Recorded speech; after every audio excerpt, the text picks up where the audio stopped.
পুরী যেতে ইচ্ছা করছে কিন্তু ট্রেন বা বাসের টিকিট পাননি?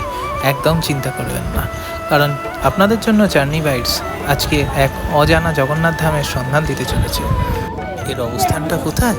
অবশ্যই, নিশ্চয়ই বলবো।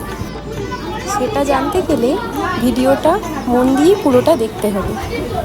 মন্দিরের ভেতরে থাকা এক ফলক থেকে জানা যায় এটি তৈরি খ্রিস্টাব্দের 1292 সালের 8ই অঘ্রাণ। আসুন আপনাদের দর্শন করাই সেই মন্দির। মন্দিরে ঢোকার সাথে সাথে আপনি দেখতে পাবেন এ এক অভূতপূর্ণ আভিজাত্যের ছোঁয়া।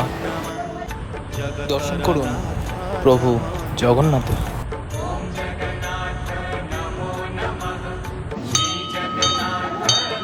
হ্যাঁ হ্যাঁ, বলছি। এর অবস্থান হলো আমাদের কলকাতার স্বামীজির বাড়ির একদম পাশে।